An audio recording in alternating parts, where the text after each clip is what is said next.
ISL এর broadcast partner পাওয়ার সঙ্গে সঙ্গে ক্লাবগুলির আর্থিক বোঝা এক ধাপে অনেকটা নেমে গিয়েছে। সব ঠিকঠাক চললে লিগ শুরুর আগেই পরিস্থিতি এমনটা হতে পারে যে ক্লাবগুলি হয়তো ফেডারেশনকে আইএসএল এর পার্টিসিপেশন ফি হিসেবে শুধুমাত্র 1 কোটি টাকা দিয়েই এই মরশুমটা খেলতে পারে। ফলে আর্থিক ক্ষতির সম্মুখীন থাকা ক্লাবগুলি অনেকটাই স্বস্তির নিঃশ্বাস ফেলছে। এই মরশুমে আইএসএল এর ব্রডকাস্ট পার্টনার হিসেবে ফ্যান কোডের নাম প্রকাশিত হওয়ার পর এদিন মঙ্গলবার আইএসএল এর ক্লাবগুলি আলোচনায় বসে যান সম্প্রচারকারী সংস্থার সঙ্গে। এই মরশুমে আইএসএল এর ম্যাচগুলির সম্প্রচার নিয়ে বিস্তারিত আলোচনা হয় ফ্যান কোড এবং আইএসএল এর ক্লাবগুলির মধ্যে।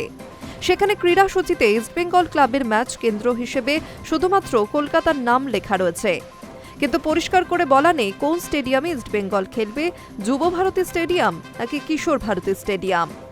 সংগঠকরা আশা করছেন কয়েকদিনের মধ্যে ইস্টবেঙ্গল ক্লাবের কলকাতা কেন্দ্রের স্টেডিয়ামের নাম জানা যাবে। তবে আর্থিক বিষয়ে ক্লাবগুলি যে এই মুহূর্তে অনেকটাই ভারমুক্ত হয়ে গিয়েছে সেই ব্যাপারে নিশ্চয়তাও পাওয়া গিয়েছে। আইএসএল করার জন্য ক্লাবদের প্রতিনিধিরা যখন শুরুতে ফেডারেশন কর্তাদের সঙ্গে আলোচনায় বসেছিলেন, সেই মুহূর্তে ক্লাবদের তরফে জানানো হয়েছিল ম্যাচ সম্প্রচারের প্রোডাকশন বাবদ 12 কোটি ক্লাবগুলি খরচ করবে।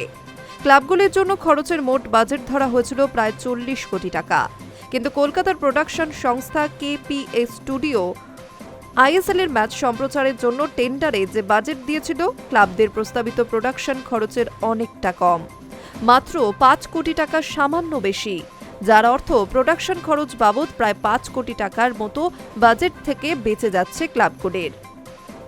তার উপর সব ক্লাবগুলি এখন সমবেতভাবে চেষ্টা চালাচ্ছে লিগ শুরুর আগেই প্রায় 16 কোটি টাকার স্পন্সরশিপ তুলতে, আর এটা সম্ভব হলে শুধুমাত্র এন্ট্রি ফি 1 কোটি টাকা দিয়েই এই মরশুমে আইএসএল খেলতে পারবে ক্লাবরা, যে কারণে ক্লাবগুলি বিশাল আর্থিক সমস্যা থেকে মুক্তি পেতে চলেছে। একই ম্যাচ না খেলায় ক্লাবগুলির কাছে এই মুহূর্তে স্পন্সরশিপ নেই বললেই চলে। বেশিরভাগ ক্লাবকেই পকেটের টাকা দিয়ে এই মরশুমে খেলতে হচ্ছে, যে কারণে বেঙ্গালুরুর মতো ক্লাব পর্যন্ত খরচের ধাক্কা কমাতে ফুটবলারদের বেতন কমিয়ে দিয়েছে। এর উপর যদি 14টি ক্লাব মিলে 40 কোটি টাকা খরচ করতে হতো, তাহলে মোহামেডান, ওড়িশা, চেন্নাইনের মতো দলগুলি সত্যিই সমস্যায় পড়ে যেত। ব্রডকাস্ট পার্টনার ঠিক হয়ে যাওয়ার পর ক্লাবগুলির আর্থিক বোঝা এই মুহূর্তে অনেকটাই কমে গিয়েছে। তার উপর স্পন্সরশিপের আর্থিক পরিমাণ যদি আরও একটু বাড়ানো হয়, তাহলে হয়তো পকেট থেকে কোনো টাকা না দিয়েই ফ্রিতে এই মরশুমে খেলা সম্ভব হবে। Hi news network.